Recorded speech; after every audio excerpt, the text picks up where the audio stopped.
All right, welcome back, ladies and gentlemen. We have a early release of the Monday market report for the week ending June 12th, 2022. I welcome you guys as we embark on a journey to take a look at some of the most relevant modern era of coins, most notably graded coins, to have sold here in the last 7 days. All right, so as far as modern goes, we look at any coin produced after the year 1900. So that's considered more of the modern age of U.S. coinage. We're going to take a look at not only the standard kind of like registry fare, and boy, is there a lot. There's a lot of like registry quality type coins in here. I want you guys to pay real close attention to where some of these coins have sold for. But also, we're going to take a look at some premier type set coins. Coins that traditionally can end up in a standard general coin collection. You're surely not going to want to miss this. We actually have a pretty large report today. We got 19 coins. Seems to be that Great Collections did this kind of like kitchen sink type of auction this week. I could have very well put in about 40, 50 coins in this list. But I wouldn't do that to you guys. It wouldn't be fair. It would just be way too wordy, much like any other BlueRidgeSilverhound video. But we got the biggest and brightest coins. Some pretty gnarly, big, huge sales. Lincoln cents and nickels certainly took center stage this week. As people are kind of, I guess, kind of wrapping up their big time buying purchases for the beginning of the summer. And, I've heard from dealers, a few dealers, that the market is kind of simmering down a little bit. One dealer actually said that people are kind of fearful, with the stock market and, everything going on in Eastern Europe. So, and inflation worries, there's so much talk out there. And, this is kind of like the first time that I'm beginning to hear kind of like the real kind of backroom whispering when it comes to external forces that are playing some sort of influence on the market. So I figure I'd bring that up. Maybe you guys are possibly hearing it as well. It's no big surprise. I think the numismatics market as a whole is long overdue for a correction. All right, it's gonna happen, whether it happens this summer and maybe going into the fall season, or maybe it's next year. I don't know. I mean, there's a lot of relative unknowns, but what I can tell you right now is that the high-end type and registry market is continuing to putter along as we've seen the last 2 years. All right, so let's go ahead and jump right in. Again, all the coins from Great Collections. If you guys are looking to find and purchase a premier piece to kind of be the head of the table of your collection, if you know what I mean, go ahead and check out Great Collections. They're also a fantastic place to consign some of your nicer pieces as well. All right, so what we have here starting out, again, there's going to be some of your standard registry set coins. Again, these are made to fulfill those high-end kind of like top graded sets. And the registry is all put together by PCGS and NGC. It's a points-based system. It's more for bragging rights than anything else. But it's relevant because the people that are putting these sets together have some unbelievably deep pockets. And with that being said, they're willing to pay any sort of amount of money to get a piece that they don't have for their say Lincoln cent registry. And this is a classic case right here. I mean, who in the right mind would spend anything over a few bucks for a 1991D Lincoln Memorial set? It might be the person that saw this one because it's graded PCGS Mid-State 69. Oh, man. Full red. It's one grade point away from perfection. All right, 70 is the top grade. When it comes to the grading, just the way it's all set up. But this coin right here probably has no business on being any sort of hot top list, but sure enough, it's here, sitting right here, staring at you in the face. This one sold for $2,661.75. Please don't make me repeat it. Yeah, you didn't hear stuff. Yeah, $2,600 is what this one ended up selling for. Again, some of these modern registry style pieces, I will point it out, they are not investable. All right, they're made specifically for a niche type of collecting. The next one that we have here, you can make the argument that it is just a really bomb diggity type of coin to add to any sort of set. Even variety sets will want this. There's probably someone out there that's putting together a really nice premier graded set of 72 DDO FS101s. Here's another one here. We haven't seen a 67 in quite some time. I think last week we ended up seeing a 66 plus, I believe, that sold on the market.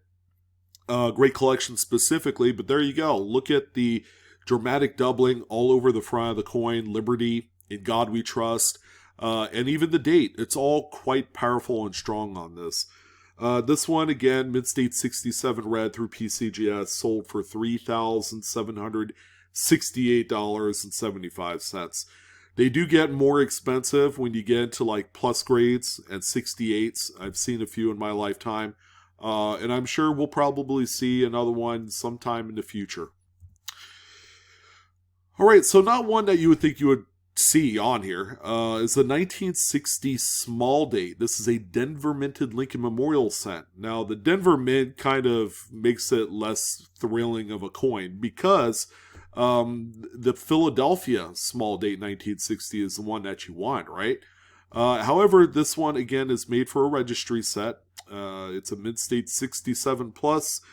Full red example. All the little scratches that you see on the coin are actually very fine die file lines, which translated during the strike from the die to the coin. A mint employee was probably correcting maybe some die clashing on there. Kind of hard to say, but it's really neat. Adds a little bit of that element of personality to the coin. This one sold for $2,369.25. Again, another registry set coin. And again, more registry set love coming in the way of the first year of Lincoln Memorials. It's a 1959D.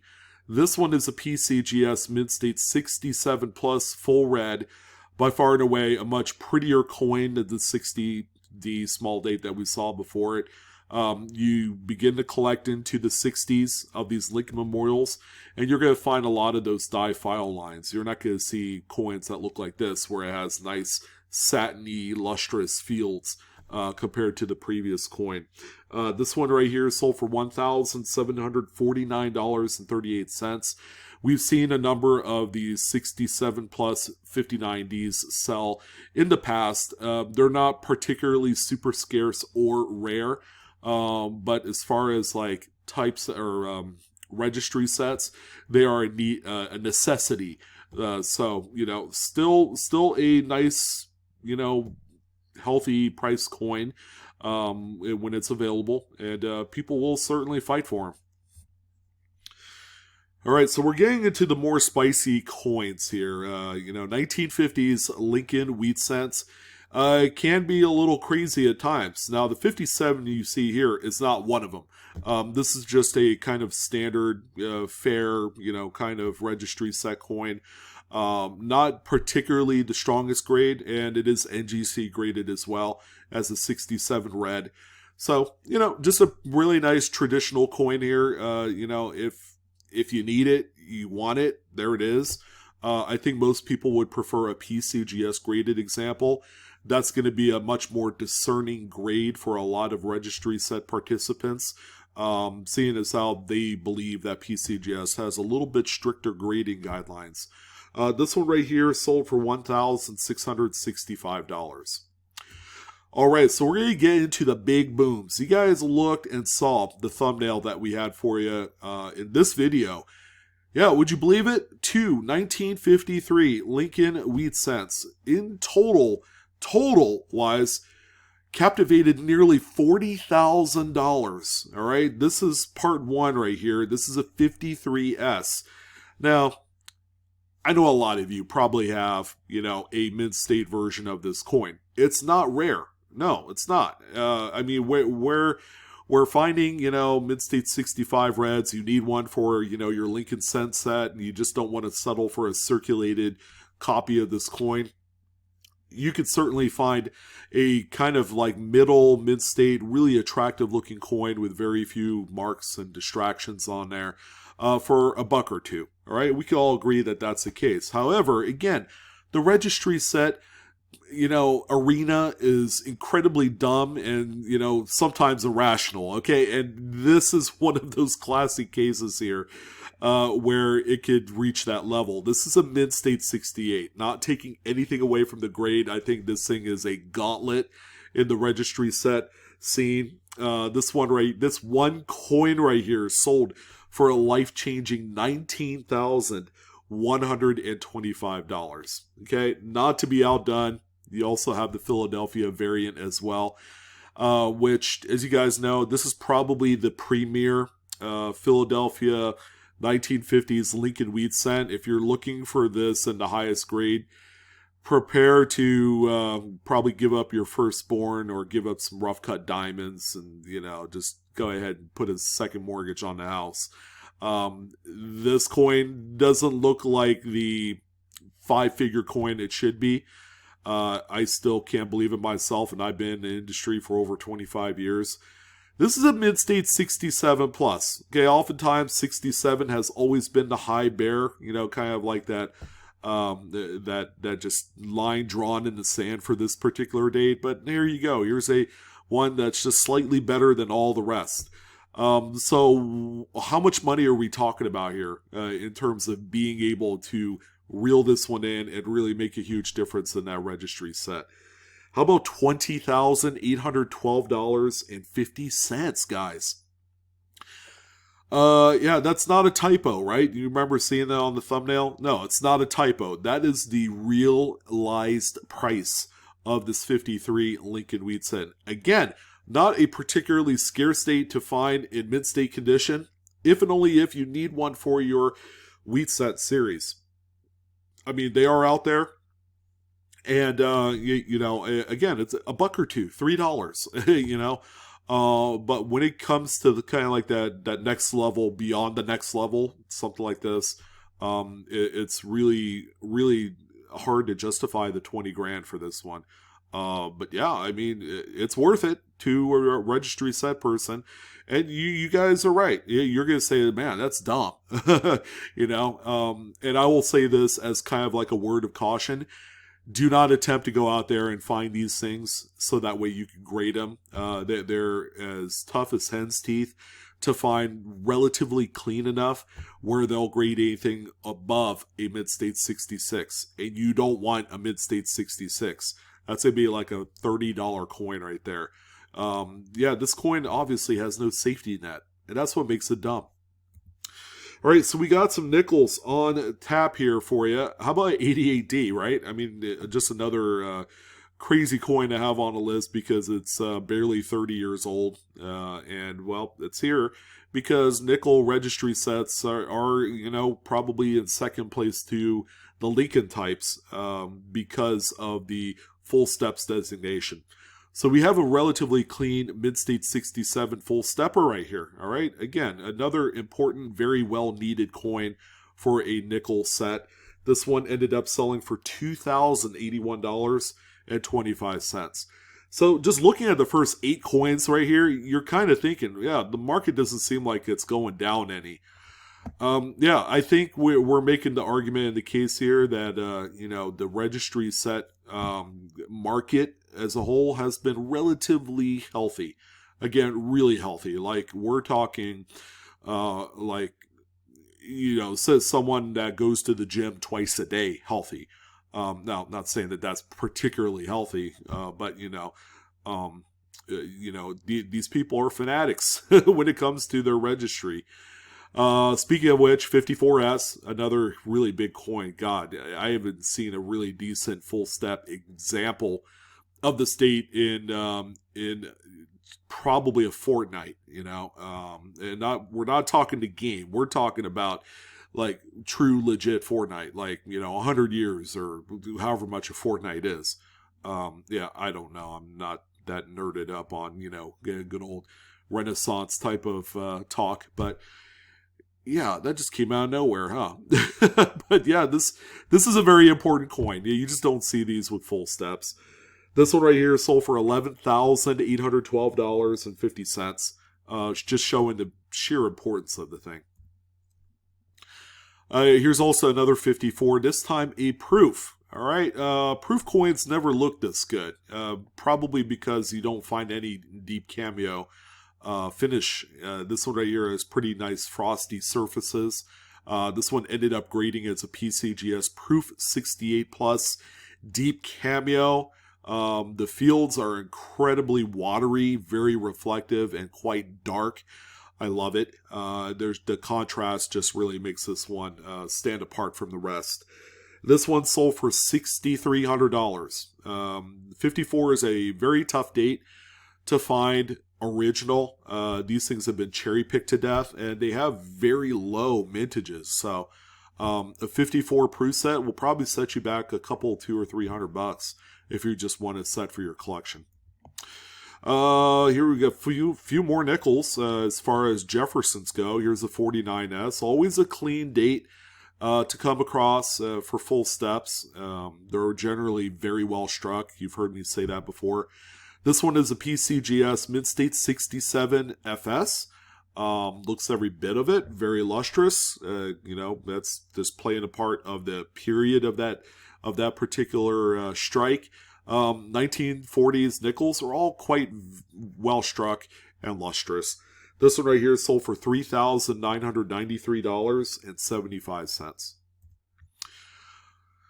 All right, we got a few wartime silver nickels. Always a perennial favorite amongst collectors. This is a 45S right here that ends up not being a full steps. Would you believe that? Yeah, there's way too much chatter on that area of the reverse where, the steps would matter. Just a lot of nicks and stuff. This one is a 68 though. All right. It's got a little bit of original toning on there. That's built up over time. Looks like it could have came out of an old like Dansko album. That's just kind of like the typical color toning, that yellowish kind of haze to it. So where does something like this, kind of end at in the auction circuit when there's no full steps? Well, very respectable amount of money. $2,421 is what this one ended up at. And people are looking at that kind of like second tier of coin where strike designation can get a little bit too hot and heavy for the market value. So they look at things like this without it. 68 with full steps is probably worth about 6 times what this one sold for. So a little something to think about. On the flip side of things, how about a 44D? All right, this one is a 68 full stepper. Even has a gold QA certified sticker, similar to CAC. These are generally, this is a company that generally grades more modern stuff. All right, so this one right here, nickels are probably one of their top services for certification. So they certify the grade is legit for the coin, is what it is. And that's what CAC does as well. This one right here sold for $7,500.24. The gold QA sticker probably figures in a good 20% of that value. It's just a tough color sticker to get through QA. And the final nickel of the bunch, we got to throw at least one Buffalo in here. And the herd was strong. But the strongest of the herd was this 36. Plain Jane, Philadelphia minted, NGC graded Mid-State 68 is a trophy in itself.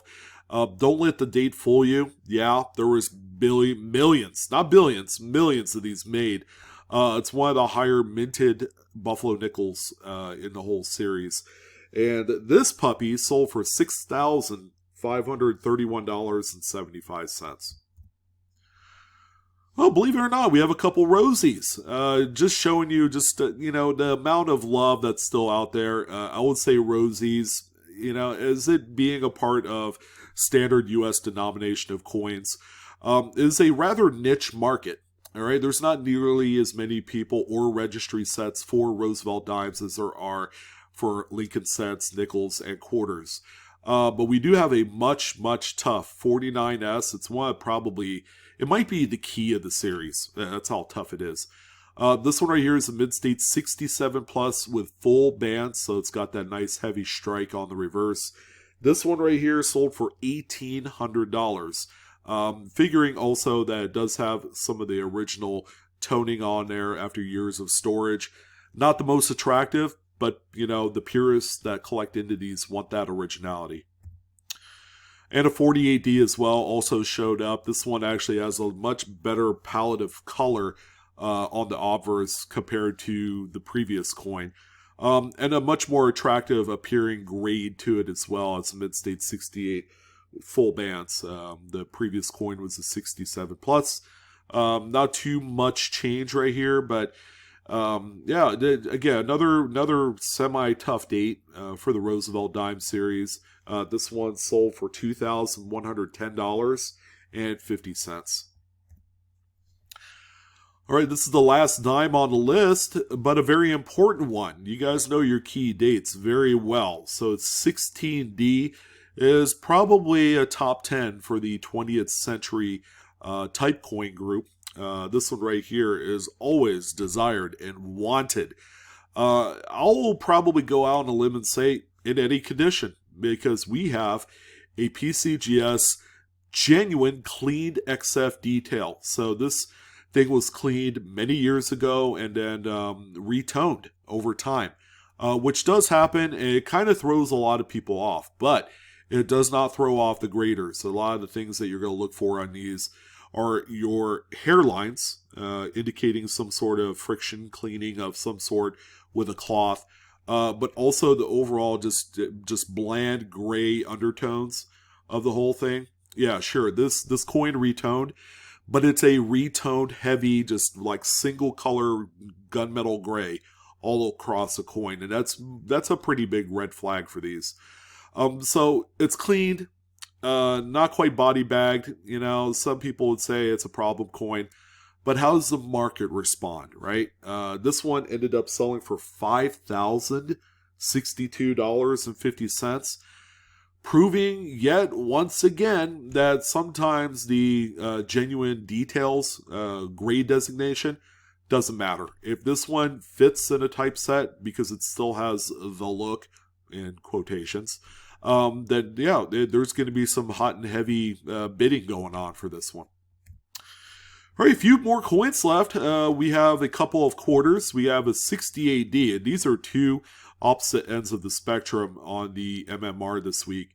68D, this one is a perennial all-star in the modern variety arena. This is a doubled die reverse FS801 Cherry Picker's Guide variety. The grade is just, average. It's a mid-state 65, which is okay. It's kind of like something that you would find out of a mid set. Kind of like an average grade for this date. But it's that variety. That variety is where people really covet this one a lot more than just regular non-variety 68Ds. This one right here is sold for $2,362.50. Not too bad. I was figuring that this one's probably worth a few $100, but boy was I wrong. A few of these 1960s FS Cherry Picker's Guide varieties are quite expensive when they get into the mid-state condition realm. So yeah, even the 65 DDOs and DDRs are quite valuable as well. Probably more expensive than this one here. And then we're going to wrap it off on just a beautiful classic piece. I hear Mozart in the background because that's the type of music I would traditionally hear when you see things of a work of art like this one.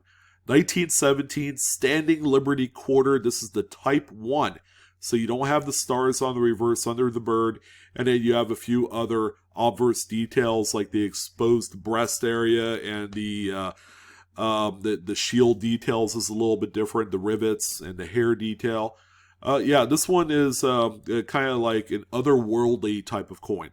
And for typesets, this is exactly what you want. Now, a typeset that wants this in a typeset is also going to be in good company with a lot of very high-end trophies, much like this one. Mid-State 67 plus, full head, just got that beautiful heavy strike on there. It's a very crisp coin with lots of great toning as well.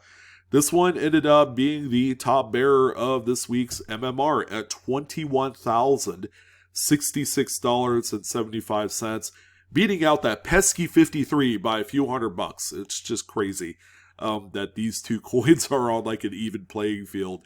It just seems not fair, you know. They're just polar opposites, and you know the overall kind of thinking of like the valuation of those is so askew, it's not even funny. But that's going to go ahead and do it for the early edition of the Monday Market Report. And I want to thank you guys for joining in. Thank you again for all the views and support, and even the troll messages as well. You know, I wanted to also bring up that there's been an abnormally high rate of WhatsApp scams, and I've been trying to go through them like constantly. And everybody is dealing with it. All of the big content creators, I've heard their growing pains. And I don't want to do it, but it might get to a point where I might have to disable comments and just approve them as they come in. That's going to pose a lot more work, but it's to keep a lot of you more safe. You guys don't need to be answering to any of those scams in there. Again, just stay away from them because YouTube's not enforcing it or policing it as well as the content creators. And I'm sure they know it's a problem. But, you know, I just want to let you guys know that I'm doing my due diligence to help out any way I can. But that's it. I'm your host, Sean, with Blue Ridge Silverhound. Always a pleasure. If you guys are checking this out on a Monday morning during your commute, don't work so hard. Have a great week. We're going to have a ton more great video content in the wings. I have a pretty substantial coin collection that I will be going through and auditing and appraising. You know, it's a kind of a unique situation here with this one. But yeah, we're going to talk about it, and I'm going to upload a kind of like a diary of various videos to show you what I'm doing with it. So that should be a lot of fun. And then second of all, you know, I do have a TikTok. If you guys care for that, I am also on TikTok as well. Come on down, show me, give me a follow, and I would appreciate that as well. But that's it, my friends. Hopefully you guys had a great time on this video. A lot of really awesome coins, a lot of like head scratchers, like why is this even here? But yeah, you guys get it. The coin market, it's a funny thing these days. Oh boy, that's it guys. You guys take care, have a good one, and I will see you on the next coin video.